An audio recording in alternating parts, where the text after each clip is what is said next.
Desde Boxes.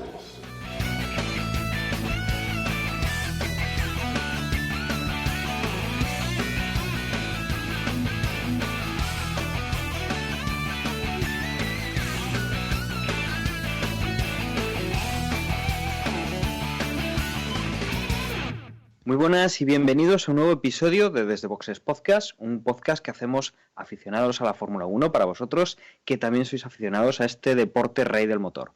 En esta ocasión vamos a hablar un poco, no hay muchas noticias desde el Gran Premio de Australia, vamos a hablar de lo que viene con el Gran Premio de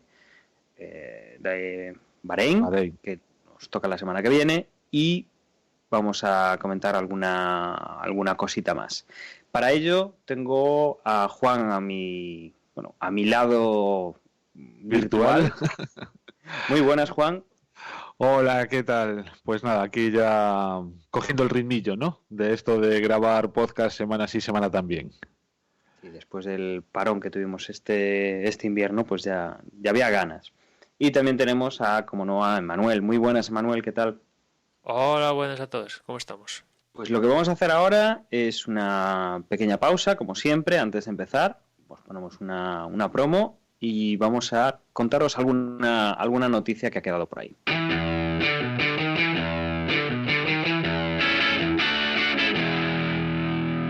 Pues Emanuel, quizá una de las cosas que más ha dado que hablar del Gran Premio de Australia de hace 2 semanas ha sido el nuevo sistema de clasificación, que ya venía con mucha historia por detrás de saber si iba a funcionar o no, y que la gente tenía sus dudas y que al final, como ya comentamos la semana pasada, pues más o menos algunas cosas se confirmaron, ¿verdad? Sí, la verdad es que en Australia algún equipo en concreto, pero en general, en particular, se mostraron muy beligerantes a la hora de volver al antiguo sistema ya para la próxima carrera aquí en Bahrein. Y sin embargo, pues la noticia es que en Bahrein de momento vamos a seguir contando con este sistema que se ha implementado para esta primera temporada, lo que vimos en Australia, y es que la FIA le dio 2 acciones a votar a los equipos. Una era continuar con el mismo sistema y otra era únicamente modificar la Q3 volviendo al anterior sistema, con lo cual la Q1 y Q2 se mantendría con el nuevo sistema, ¿no? Ante estas 2 opciones, pues por ejemplo McLaren y al parecer Red Bull votaron en contra. Ellos querían volver al antiguo sistema por completo, con lo cual si ya 2 equipos no están de acuerdo no tiene sentido seguir adelante, porque para cambiar una norma de este índole en el reglamento pues tiene que haber completa unanimidad y no la había, con lo cual pues de momento se aplaza. Había otros integrantes, por ejemplo Force India, el propio Ecclestone, que digamos que querían esperar a evaluar por completo el sistema, y bueno, pues de momento en Bahrein continuaremos con el sistema y vete tú a saber qué pasará de aquí a Rusia, si habrá cambios o no. Yo imagino que vamos a ver qué decisión toman los equipos, porque yo creo que también los equipos pueden poner un poquito de su parte, pueden ser tan drásticos como por ejemplo lo que pasó en la Q3 en Australia, donde aquello fue un esperpento, ver a Vettel ya totalmente cambiado la rueda de prensa a falta de 3 minutos, o pueden, digamos, que hacer el apaño ahí, como que ya hacen la última vuelta, se esperan un poquito más y tal. Bueno, a ver qué pasa en Bahrein. Yo recuerdo que comentaba, no sé si debió de ser ya no en el post Gran Premio de Australia, sino en el previo que hicimos al Gran Premio de Australia, que el nuevo sistema de clasificación me recordaba bastante a cierto sistema que tienen algunos videojuegos de carreras, en el que el sistema es de eliminación, en el que, digamos, un poco pues exactamente igual que ocurre en la Fórmula 1, cada unos cuantos segundos, el que va de último queda eliminado. Y realmente es una comparación a medias con lo que está sucediendo. Porque claro, en la Fórmula 1 lo que cuenta no es que el último quede eliminado, sino el que lleva peor tiempo. Claro, algo que parecía podría funcionar en un videojuego. ¿Por qué? Pues porque están absolutamente todos los coches corriendo y no paran de correr. no ocurre en la Fórmula 1, con lo cual yo cuando me enteré de que continuaban con este sistema de clasificación, lo primero que hice fue ver a qué hora era la clasificación, porque tenía muy claro que lo que no iba a hacer era madrugar para ver otra vez lo que me temo que va a ocurrir, que va a ser una repetición de lo que ocurrió en Australia. Sí, hay ideas, a raíz de lo que pasó en Australia, hay ideas para hacerla que funcione, pero yo creo que ya se irá a poner el parche sobre el parche y será más sencillo volver al original y dejarnos de complicaciones, de eliminación, no eliminación. Al final salen todos y el que marque. Al final lo que se va a la clasificación es el que vaya más rápido sale primero, básicamente. Se quiere premiar ciertas estrategias con esto de que hay que estar atento, no atento, pero al final esto va de que el más rápido pues logra una mejor posición en, en la parrilla, ¿no?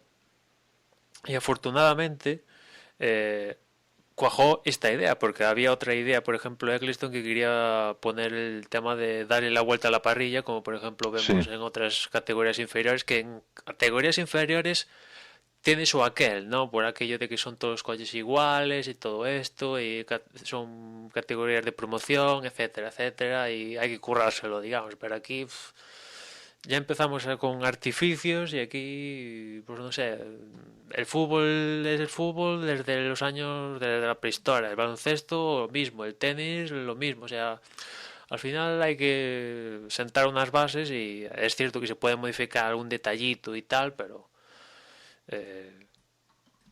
lo básico pues hay que continuarlo tal cual lo conocemos, y la clasificación va de que el más rápido sale primero, y si empezamos con artificios se desvirtúa un poco eso. Mira, Manuel, que pones un ejemplo, por ejemplo, en el fútbol. En el fútbol una de las cosas que yo creo que más se lleva tiempo hablando es el tema de que los árbitros puedan acceder a repeticiones y en caso de duda consultarlas. Yo creo que había sido en el Mundial el 94, el de Estados Unidos, si no recuerdo mal. Los estadios americanos tienen las pantallas grandes, siempre pues con las repeticiones en fútbol americano y en otros deportes, y se habían prohibido ese tipo de repeticiones para el fútbol. Y a día de hoy todavía no se ha decidido, no se han atrevido a dar ese paso. En la Fórmula 1 casi vale cualquier idea que se les ocurra, aún antes de pensarla muy bien, pues ya la están adaptando. Y con esta clasificación pues pasa un poco eso, ¿no? Que se han lanzado a hacer ese cambio y mira, pues les ha salido mal, como otras cosas que ya han probado antes y que parece que no tienen un respeto pues por los tiempos, por el pensar, por el ver si es una buena idea al final o no. Quizá en este sentido, y sobre todo después de la clasificación de Australia, salió una carta de Alex Burr, que es si no recuerdo mal, es el presidente de la Asociación de Pilotos, la GPDA, sí, de los Asociación de Pilotos de Grandes Premios, efectivamente, que pues reúne a los pilotos de Fórmula 1 y que en ella manifestaban pues digamos, la opinión que tienen pues todos los pilotos de la parrilla. Eso lo recalca además, que es algo que refleja lo que todos piensan, lo dice en la carta, y que bueno, dicen estar un poco decepcionados con la Fórmula 1 a la que se ha llegado, que creen que está obsoleta, que la gente que toma las decisiones, o esa estructura que toma esas decisiones, que cambia las reglas, que intenta modificar el deporte hacia los años siguientes, que no está haciendo pues trabajo adecuado para lo que es la Fórmula 1. Están bastante descarazonados con esos cambios que parece ser que a ellos tampoco les parecen entretenidos, y que al final, bueno, son los pilotos los primeros interesados en que la Fórmula 1 pues sea entretenida, ellos que se lo pasen bien, que sea vistoso para los patrocinadores, para para tener pues más contratos de publicidad, etcétera, etcétera. Entonces, bueno, pues han remitido esa carta, no cargando las culpas, sino pues para intentar conseguir eso, que se mueva un poco la gente que decide la Fórmula 1 y que se trabaje de otra manera. Sí, no es algo nuevo y yo creo que es algo vamos, lo piensa gran parte de los implicados en el deporte, ¿no? Pero al final lo dicen los pilotos, que son parte activa del deporte, lo diga quien lo diga, al final parece que queda un poco en agua de borrajas todo esto. Lo comentábamos en el resumen de Australia. Se hizo una encuesta el año pasado, pues eso parece que no sirve para nada. Las audiencias que el propio Burth añadía a estas declaraciones, que las audiencias están bajando en buena parte porque se ha cambiado el modelo a televisión de deporte de pago. De hecho, esta semana Sky Inglaterra, que es el paradigma, ¿no?, de la Fórmula 1, anunciaba un nuevo acuerdo con la FOM para seguir retransmitiendo la Fórmula 1, con el hecho relevante de que a partir del 2019 únicamente lo dará en exclusiva a ellos, ¿no? Siguiendo el mismo modelo que pasa aquí en España, se darán todos los grandes premios en exclusiva en Sky, salvo el Gran Premio de Gran Bretaña. El resto se dará todo en Sky a partir del 2019, ¿no? En cambio, lo que sucede ahora, que más o menos mitad y mitad se puede ver en abierto y la otra sigue en exclusiva en Sky, ¿no? Y como digo, al final todo el mundo sabe que hay que un poco simplificar todo esto, eliminar mucha burocracia, que yo también soy consciente de que a veces parte del encanto de la Fórmula 1 es un poco la burocracia, esas triquiñuelas y todo esto tal, tiene su gustillo, pero es cierto que hacer las cosas simples, perdón, es complejo, pero yo creo que en este caso hay una complejidad absurda, ¿no? Por ejemplo, el año pasado, ¿os acordáis cuando metieron la norma esta de que no se podía cambiar el diseño de los cascos? Al final Vettel y otros pilotos se buscaron lo que tenían que buscarse para hacerle pequeñas triquiñuelas al diseño de los cascos. Es cierto que lo que hacía Vettel en Red Bull de ala, venga, en cada minuto de sesión un casco nuevo era tal, pero no era necesario añadir una norma al reglamento de que, ala, venga, ahora no se puede cambiar el diseño de los cascos. Y así habrá montones más. Pero bueno, esto al final es esto. Quedará en agua de borragas y no hay un sentimiento, una predisposición por los que al final cortan el bacalao de esto, que es un poco lo que reclamaba, por ejemplo, en su día Christian Horner y igual también los pilotos, que al final el que es juez en esto es la FIA, y tiene que ser la FIA sin importarle si a un equipo o a otro le gusta o no le gusta lo que digan ellos tienen que marcar el camino, ¿no? Y esto de, venga, hay que ponerse de acuerdo equipos, la FIA, Eccleston, los promotores, Pirelli, y todos, pues al final esto aquí nos alargamos hasta mañana. Y a veces cosas como el sistema de clasificación o aquel sistema de medallas que quería Eccleston se aprueban, inexplicablemente se aprueban, y otras cosas como hacer las cosas más simples pues no pasan ni la primera criba. Sí, yo he sobremojado en este tema, ¿no? Lo único que yo valoro es la actitud de los pilotos, que al menos no se quedan callados y exponen las cosas de la mejor manera que ven, e incluso demostrando cierta frustración ante ver que son incapaces de hacer nada para mejorar la situación, ¿no? Es casi el último recurso, ¿no? Es decir, mira, ya una carta abierta, pues porque simplemente ya no estamos de acuerdo, no sabemos qué hacer, y a partir de ahora, pues la pelota está en vuestro tejado, ¿no? Es que, ¿qué más? Os pregunto a todos, a los dos, ¿qué más pueden hacer los pilotos? ¿Hacer una huelga? Yo es que no me imagino, por ejemplo, una huelga de pilotos, y cuando he visto huelgas de jugadores de fútbol, en empresas la vemos todos los años, huelgas en diversos sectores, y en cambio aquí pues me parecería extrañísimo una huelga de pilotos. Claro, pero es que en realidad los pilotos por lo que están peleando no es por nada para sí mismos. A ellos más o menos entiendo que como profesionales les debe dar igual o al menos como profesionales tienen que adaptarse a las situaciones que sean, ¿no? Sin embargo, su lloro, su llanto, su protesta es pensando en el aficionado. Y que precisamente una de la parte más profesional en todo esto sea la que esté constantemente acordándose de el público, cuando entiendo que sobre todo debería ser una parte que estuviese cuidada, pues precisamente por quien produce, ¿no? Todo este circo es curioso, ¿no? Y desde luego yo no veo tampoco que puedan hacer nada más.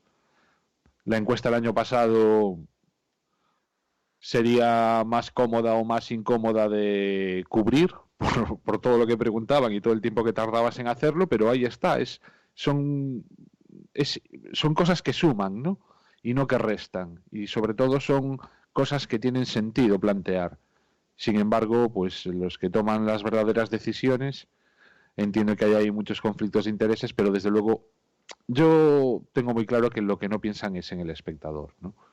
Hablabas antes de las televisiones, de que ha disminuido la audiencia. Está claro que disminuye la audiencia cuando solo se puede ver a base de pagar, e incluso en países como en España ni siquiera está disponible para todo el mundo. No a todos los domicilios llega la señal que ofrece Movistar de la Fórmula 1, con lo cual hay gente que aunque quiera, ni pagando puede tenerla en su casa.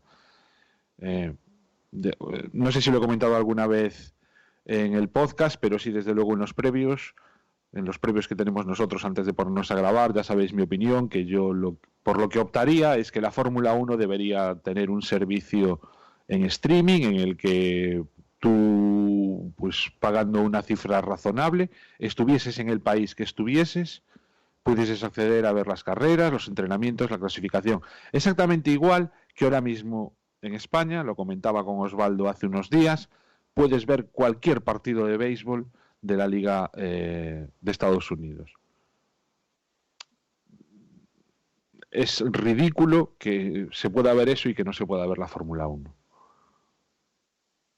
Sí, Google hace tiempo ya hizo pruebas, si no recuerdo mal, con una Copa América para retransmitir eventos por YouTube, que eso pues da un poco esperanzas para este tipo de retransmisiones, de espectáculos, de conciertos que también ha hecho, y que la Fórmula 1 podría haber llegado, pero no.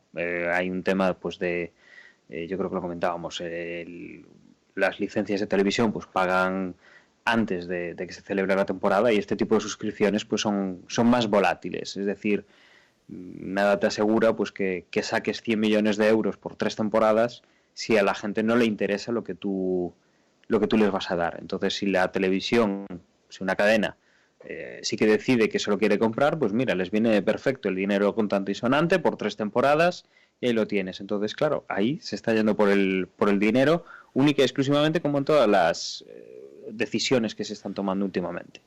Y eso, pues yo creo que está lastrando bastante cualquier tema de tomar una decisión coherente en cualquier apartado de la Fórmula 1. Y eso sumado a que en este campo, entre comillas, de la sociedad, la Fórmula 1 está, digamos, anticuada. El año pasado recién abrieron su canal de YouTube oficial. O sea, en el 2015 abren su canal oficial de YouTube, señores. En el 2015, o sea que MotoGP tiene esto que comentaba Juan del Video Pass para ver el campeonato. Paga, ahí hay una cantidad, o tú decides si la pagas o no la pagas, pero si la pagas puedes ver todo, ¿no? Y Movistar aquí, por ejemplo, tiene los derechos, o sea, todo es, si hay intención se puede hacer, pero aquí lo que falta es que no hay intención. Hay que me dices que hace 30 años que nadie tenía internet y tal, vale, tío, pero es que ahora no hay problemas ni de infraestructura, ni de servicios para hacerlo, ni nada. Si hay intención, se puede hacer, pero no hay ese ánimo de hacerlo. Desde luego, ahí falta, no sé, que eso le vaya al bolsillo, porque en el momento en que a Eccleston realmente sí que le afecte económicamente, yo creo que reaccionará. Mientras siga ganando dinero a las puertas, pues, oye, si no es por contrato televisivo, le subo el canon a los circuitos, qué malo será que no venga un país emergente o un país que quiera poner petrodólares o cualquier tipo de negocio ahí en alguna zona donde todavía no tenemos circuito y que quieren pagar un buen canon, pues mira, oye, yo creo que mientras tenga eso no va a dar un poco un vuelco, o eso o cambien los dirigentes. Es curioso, ¿no? Porque realmente la filosofía que debería tenerse, que debería reinar en cualquier deporte, es fomentar el deporte, fomentar ese deporte, ¿no? No el afán económico, digamos que la Fórmula 1 con quedar a pre debería estar ya contenta, ¿no? Un club de fútbol, cualquier club de fútbol, su razón de ser no es ganar dinero, sino pues tener esa masa social, esos aficionados, dar emoción.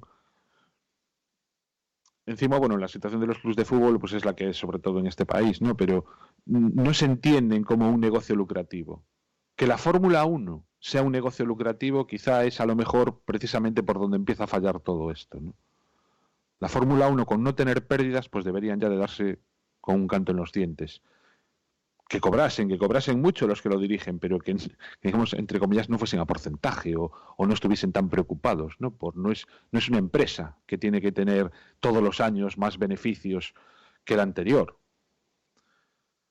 Los beneficios de la Fórmula 1 deberían ser otros, ¿no? Pero bueno, ya esto es hablar por hablar, porque en realidad lo que decíais, no lo vamos a solucionar ahora y ellos tampoco van a cambiar sus pretensiones, por mucho que nos quejemos los aficionados, porque lo llevamos haciendo desde hace años y poco o nada ha cambiado a este respecto. Efectivamente. Sí, quizás en os acordáis, ¿no? Aquel momento donde cuando estaba Briatore, ahora no me acuerdo del año, donde realmente yo sí que vi peligrar la estructura tal como la conocemos ahora, de que uno seguirá a montar el campeonato alternativo y final, ahí sí que vi peligrar algo, ¿no? Y igual, si aquello fructificara, pues la cosa habría mejorado, ¿no? Pero bueno. En fin.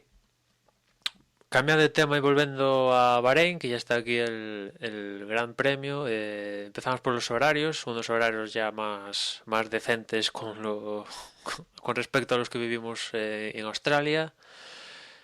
Una vez más aquí en Bahrein nos vamos a encontrar un Gran Premio que empieza sobre el atardecer y finaliza ya totalmente de noche, con lo cual los horarios aquí los viernes empiezan los primeros entrenamientos a la 1 del mediodía, los segundos entrenamientos a las 5 de la tarde, el sábado los terceros libres a las 2 de la tarde, la clasificación a las 5 de la tarde y el domingo la carrera a las 5 de la tarde.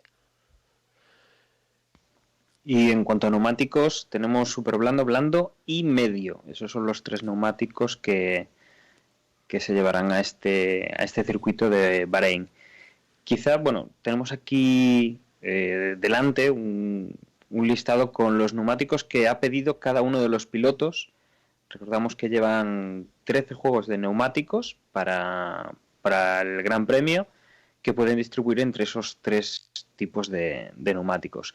Destacar quizá pues las elecciones de por arriba, Hamilton y Rosberg, que son los que menos medios han pedido, solo han pedido uno cada uno, luego 6 de blandos y super blandos, y destacar también pues no sé, algunos equipos que se han tirado al super blando, como son Bottas, Massa, Magnussen y Palmer, y Grosjean y Gutiérrez, que han pedido pues 7 neumáticos super blandos cada uno, y que, bueno, pues en el resto más o menos han ido variando entre 2 y 3 medios, alrededor de 5, 6 o 7, bueno, 5 o 6, 4, 5 o 6 blandos, y sobre todo, bueno, la gente se ve que ha pedido el super blando. Ahí es donde, digamos, se concentran mayor número de neumáticos. No sé si queréis comentar alguna cosa Sí, vosotros al respecto. aquí vemos como Mercedes sigue, en principio va a seguir la misma táctica que vimos en Australia, como insisto, desde el principio, porque después en Australia pasó lo que pasó y Hamilton y Rosberg cambiaron al medio, ¿no? Pero aquí ese medio, que es uno de los tres que tienen que salvar, o sea, es obligatorio, con lo cual, y aparte, como decía Dani, únicamente tienen este juego, con lo cual no lo van a poder utilizar durante los entrenamientos ni nada. Si lo deciden utilizar, van a ir no tenemos ningún dato de cara a la carrera, ¿no? Con lo cual pueden hacer, bueno, harán la carrera con el blando y super blando. En cambio, Ferrari, como tienen tres medios, sí que pueden apostar así de entrada diferente, ¿no? Vamos a ver lo que depara el fin de semana, porque ya nos estamos aquí inventando una película y después la cosa, como vimos en Australia, puede cambiar radicalmente. Pero igual Ferrari sí que apuesta por algo totalmente diferente al elegir, por ejemplo, tres neumáticos medios, ¿no? A diferencia de Mercedes. A mí quizá lo que más me llama la atención es el caso de Verstappen, que es de los pocos que ha optado por 7 blandos y tan solo lleva 5 super blandos, cuando la mayoría de los pilotos han preferido llevar mayor cantidad de super blandos que de blandos. Y también en Toro Rosso es uno de los pocos equipos en el que, digamos, cada uno de los pilotos ha optado por combinaciones diferentes, ¿no? Verstappen, por ejemplo, igual que Mercedes, solo lleva uno medio, mientras que Sainz al menos lleva dos. Sainz sí que podría en un momento dado, a lo mejor también es estrategia de equipo, ¿no? Por aquello de sí tener un juego para probar en los entrenamientos y utilizar los datos para ambos pilotos, ¿no? Los datos que se obtengan con ese juego, poder utilizarlos en la carrera si fuese necesario. Pero bueno, en general da la sensación de que prácticamente todos los pilotos lo que van a utilizar es el super blando y el blando, y el caso de poner medio será pues por un cambio en la estrategia, yo creo que durante la propia carrera, ¿no? Sí que puede ser interesante viendo lo que pasó en Australia, que claro, por ejemplo, equipos que salen en la parte de atrás deciden en un momento dado, pues clasifico de una forma, pero empieza la carrera, me cambio al medio y me hago toda la carrera con una parada. Y no sé, me estoy suponiendo mucho, pero quizás eso igual implica cierta comparación para equipos que intentan sumar puntos, ¿no? Porque ya hay que adelantarlo en pista. Y bueno, en fin, que lo que comentábamos en el resumen, ¿no? Que este juego de tres compuestos a cada carrera da mejunje para ver cosas diferentes, ¿no? Y que cada piloto puede elegir sus neumáticos diferentes del otro y tal, pues aporta cosas. Una de las aciertos de este A mí lo que me gustaría es, en el momento en que empiece la carrera, tener un gráfico, no este gráfico delante, sino exactamente qué neumático le queda utilizable antes de empezar la carrera. Ese gráfico sí que me gustaría tenerlo delante. No sé si algún medio lo sacará. Que, claro, ahora mismo... Sí, Pirelli, o sea, esos datos Pirelli lo ofrece por las redes sociales, por Twitter, Facebook, etcétera, pero claro, te lo tienen que mostrar en la tele, ¿no? Y quizás es bueno, siempre están a tiempo de daño. Pero Pirelli es capaz de mostrar los neumáticos que ya no va a poder utilizar pues porque están completamente gastados Ferrari y Mercedes, por ejemplo. No, Pirelli lo único que te puede decir es que tiene para la carrera, en caso de pasar al Q3, le quedan 6 compuestos. Y esos 6 compuestos se dividen, uno medio, estoy suponiendo, 3 blandos y lo que sean blandos. Ya, y a partir de ahí, una de las cosas que sí que pudimos ver en el grafismo de O sea, en perdona, Australia fue... para la carrera entonces solo pueden utilizar 6 juegos. Solo les quedan 6, porque el resto lo tienen que entregar a lo largo del fin de semana. Es cierto que los tienen que entregar. Bueno, pues eso sí que es una pista ya interesante, ¿eh? Y sí, Se lo acerca que iba a decir... a lo que pretende. Sí, lo que iba a decir es que en Australia lo que sí que pudimos ver es que al menos la realización te mostraba entre si ese neumático que llevaba un piloto era usado o era nuevo. Al menos algo que ya teníamos por las aplicaciones y tal, lo han añadido a la realización en sí de la carrera, pero lo que comenta Juan, al igual que las unidades de potencia, ese grafismo de cuántas partes de la unidad de potencia quedan, que lo empiezan a enseñar faltando 6 carreras. No, que es cierto que al principio no tiene sentido, pero oye, que menos muéstralo para tener la información. Pero sí, lo que comenta Juan, sí. O sea, una listita con, mira, queda esto, esto y esto. Porque en Australia, no sé vosotros, pero yo ya me había olvidado del medio. O sea, ya tenía perdido aquello de que había aquel neumático medio que nadie quería usar, como era todo blando, súper blando, y de repente ves a Hamilton ahí mostrando el medio y dices, pero que, ¿dónde has sacado este neumático? No, yo cuando en la carrera anterior lo que pensé fue, pues mira, justo lo que comentábamos en el previo, ¿no? Sí, De que sí. de que hubo pilotos de que al final salieron a la pista sin tener datos de los entrenamientos, ¿no? Obviamente en los test de pretemporada supongo que sí que harían todos los equipos tendrán sobre datos todo, de todos los compuestos, ¿no? Pero vale. Y sobre todo Mercedes, ¿no? Que se cansó a rodar con los neumáticos más duros de la gama, ¿no? Para un poco... Que esa es otra, ya metiéndonos en lo que puede suceder en la carrera. Decía Helmut Marko después de Australia que Mercedes si quisiera, es un poco lo mismo que se comentó en los 2 años anteriores, ¿no? Que Mercedes si quisiera podía doblar a toda la parrilla, ¿no? Y viendo lo que pasó en Australia, ya el año pasado lo comentamos, yo no creo que Mercedes se dejara perder a posta por aquello de que si se muestran de que son tan superiores, venga la FIA y tal y les ponga una norma que les corte el grifo, ¿no? Y como vimos en Australia, Hamilton las pasó, bueno, no consiguió adelantar a los Toro Rosso, ¿no? Ni Carlos Sainz en su momento y después Verstappen, y lo pasó mal. Es cierto que en un momento de carrera donde vas liderando, pues aflojar, porque tampoco te interesa ahí exprimir el coche porque vete tú a saber qué va a pasar, vale, eso lo entiendo, pero yendo sexto como iba Hamilton, que menos, ¿no? Que meterlo todo lo que tienes para adelantar a un Toro Rosso y seguir adelante. Con lo cual esa idea de que Mercedes y sobre todo siendo Hamilton como es. Sí, y la idea esa de que Mercedes vaya sobrado, pues ya no va tan sobrado ni como en el 2014 ni como en el 2015. Aunque bueno, hay que quitarse las dudas porque Australia tiene sus cositas y tal y hay que verlo en otro registro de circuito, ¿no? Pero en principio no va tan sobrado como el año pasado.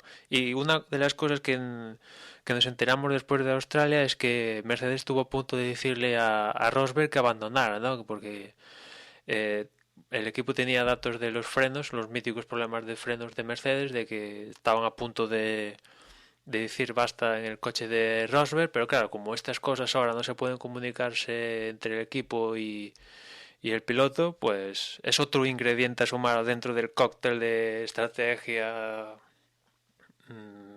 etcétera, etcétera. También es importante, ¿no? Que estas cosas, pues, ahora no se van a poder decir, ¿no? Y antes yo creo que imagino que todos, pero sobre todo en Mercedes, que nos ponían muchas veces las retransmisiones de los mensajes de radio de tanto Hamilton como Rosberg. Yo sí que veía que muchas veces el ingeniero guiaba tanto a Rosberg como a Hamilton, pon esto, frena tanto aquí, pon tanto, y los problemas de frenos que de hecho el año pasado, no sé si os acordáis, aquí en Bahrein, tuvieron problemas graves de frenos, ¿no? De hecho Rosberg perdió el segundo puesto por problemas de frenos y Hamilton por poco pierde la carrera también con Raikkonen el año pasado por problemas de frenos. O sea que este tema de la radio les puede costar un disgusto no solo a Mercedes, pero sobre todo a Mercedes, ¿no? También otra incógnita que tengo con respecto a Mercedes y sobre todo en su enfrentamiento con Ferrari es saber cómo es la salida, ¿no? Escuché que Mercedes tenía un sistema de embrague que favorecía esa salida tan rápida, ¿no? Y que realmente Ferrari, no lo ¿no? ¿Te habían hecho refieres? tan mal. Ferrari, sí. Y que Mercedes no lo había hecho tan mal en la salida, ¿no? Como parecía por comparación suceder. Entonces, también tengo curiosidad de ver si vuelve a ocurrir algo parecido y los Ferrari salen escopetados mientras los Mercedes se quedan un tanto atrás, ¿no? Porque lo que sí que tengo claro, pese a lo que dijimos antes, es que la pole va a ser de nuevo para uno de los dos Mercedes. Y probablemente vayan a estar los dos delante de la parrilla, ¿no? Vayan a ocupar los dos primeros puestos. Y después detrás de estos, de tanto Ferrari como Mercedes, va a estar muy entretenido porque hay que un poco aclarar esa zona media. Yo imagino que, claro, ¿no? Esto de ver a Grosjean sexto está muy bien para ellos, primera carrera, etcétera, etcétera, pero ese no es el lugar que le corresponde a día de hoy a un Haas. Y vamos a ver, sobre todo McLaren. A mí me dejó buenas sensaciones, en especial Alonso, no Baton, que Juan lo dejó muy claro en Australia, que la verdad es que sí, que Baton es cierto que todo el problema de la bandera roja fue entre los que perjudicados, pero sí que Baton, en comparación con las sensaciones, a mí también me dejó que desear, pero vamos a ver qué tal Alonso. Y sobre todo el tema estelar, el toro rosso, ¿no? Verstappen y Sainz. Ahí está un poco la salsa de esa parte, ¿no? Esa parte que quiere intentar sumarse al carro del podio. Y bueno, ya en Australia tuvimos el primer round de la batalla y que la verdad lo comentamos en el resumen, pero después en declaraciones Verstappen yo creo que menospreció de una manera nefasta a Carlos Sainz, que yo creo que ya en Australia lo pagó caro porque quedó detrás de él, pero yo creo que está menospreciando de tal manera a Carlos Sainz que al final lo va a sufrir en pista, ¿no? Como aquello, porque llegó a decir Verstappen de que normalmente él estaría kilómetros adelante de Carlos Sainz en la pista, y yo creo que es cierto que el año pasado lo hizo muy bien Verstappen, sumó un cuarto puesto, ahí estuvo genial, ¿no? Y tal, pero ¿qué quieres que te diga? A mí yo creo que Carlos Sainz está al nivel, como mínimo al nivel de él, con lo cual eso de soltar ahí un escupitajo hacia arriba, pues ya sabemos en qué suele acabar esto, ¿no? Y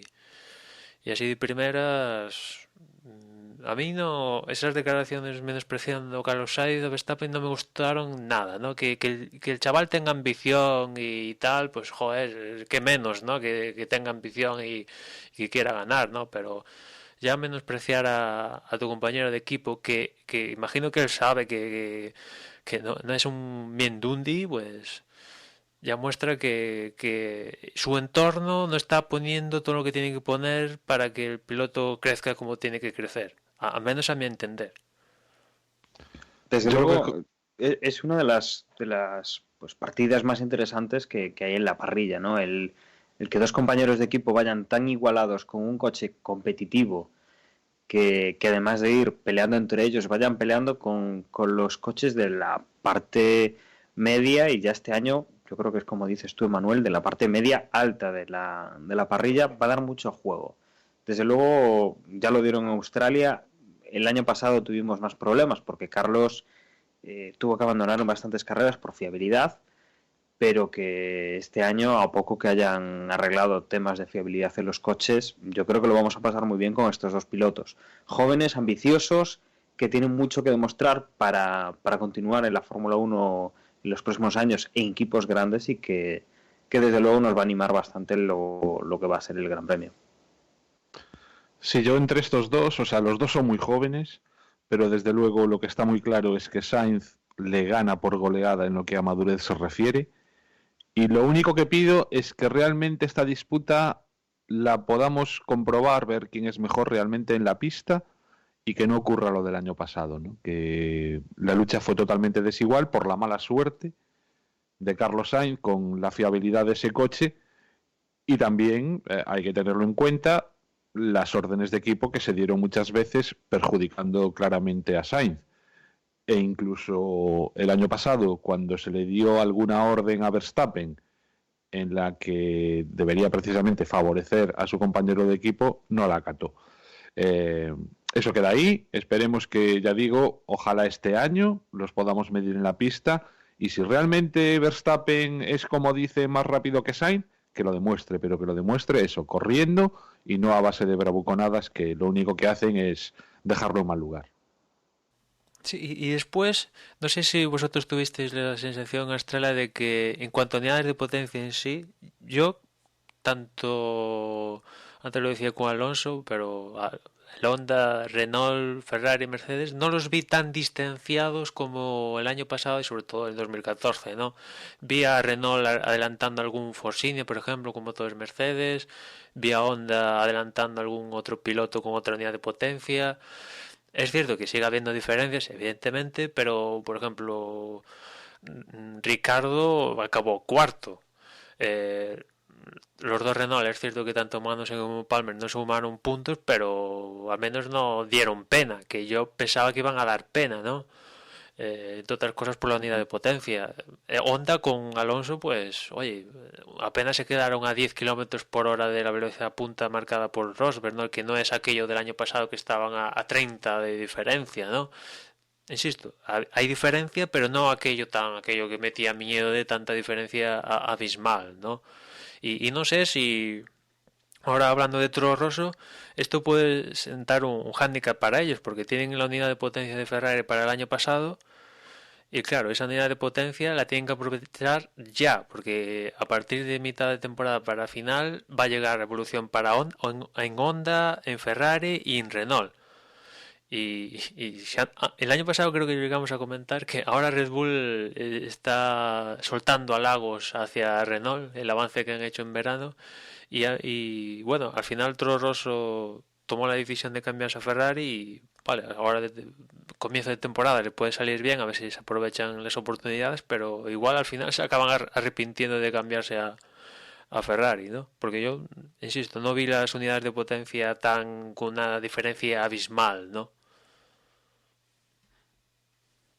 Sí, yo también contaba un poco con que Renault estuviesen bastante más atrás de lo que demostró en la primera carrera. Lo que pasa es que precisamente es eso, no estamos en la primera carrera. Esto acaba de empezar. Australia, como decías antes, tampoco es que sea la pista es verdad. más idónea para poder sacar conclusiones y bueno, yo no sé, imagino que ya cuando llegue al Gran Premio de España pues ya tendremos unas bases un poco más sólidas con las que poder hacer algún tipo de pronóstico un poco más serio, ¿no? Sí, que por cierto las zonas de DRS del Gran Premio de Bahrein van a ser las que ya conocemos de años anteriores. La primera zona va a ser la línea de salida, ¿no? Y la segunda zona, pues, por la recta, trasera, ¿no? Entre las curvas 10 y 11 será esa zona 1, zona 2, depende de cómo lo mires, ¿no? Con los dobles puntos de detección justo antes de cada una, ¿no? Quizá la de recta de meta sea un poquito más de distancia la que hay desde el punto hasta lo que es la zona de DRS, pero bueno, aquí yo creo que vamos a tener pocas diferencias en cuanto a años anteriores. Quizá, como no se les ocurra, pues cambiar algún circuito a doble zona, que aún queda alguno, o poner algún circuito ya con más zonas incluso de las que hay ahora, pues yo creo que ahí no nos van a sorprender demasiado. Y no sé si queréis añadir alguna cosa más o ya podemos ir cerrando este previo del Gran Premio de Bahrein. Entiendo que no. Yo creo que para las pocas noticias que ha habido desde Australia nos hemos extendido incluso más de la cuenta. Así que por mi parte, nada, ya me despido. Recordaros que si nos queréis enviar un email, lo podéis hacer a desdeboxespodcast@gmail.com y venga, ojalá tengamos un buen espectáculo el domingo en Bahrein. Pues por mi parte os recuerdo que nos podéis encontrar en Twitter, somos @desdeboxes, y en Facebook nos encontráis en facebook.com/desdeboxes. Y por mi parte nada más y nos escuchamos en la próxima carrera. Y yo simplemente recordaros desdebox.es, que es la página de referencia desde boxes, donde tendréis pues al alcance de los enlaces al social o al correo que decía Juan. Recordad que la porra este año ya no la hacemos, que aún hay alguna gente que nos lo ha preguntado y que, pues nada, en una semana estaremos con el Gran Premio de Bahrein contando lo que acaba de pasar. Un saludo y hasta luego.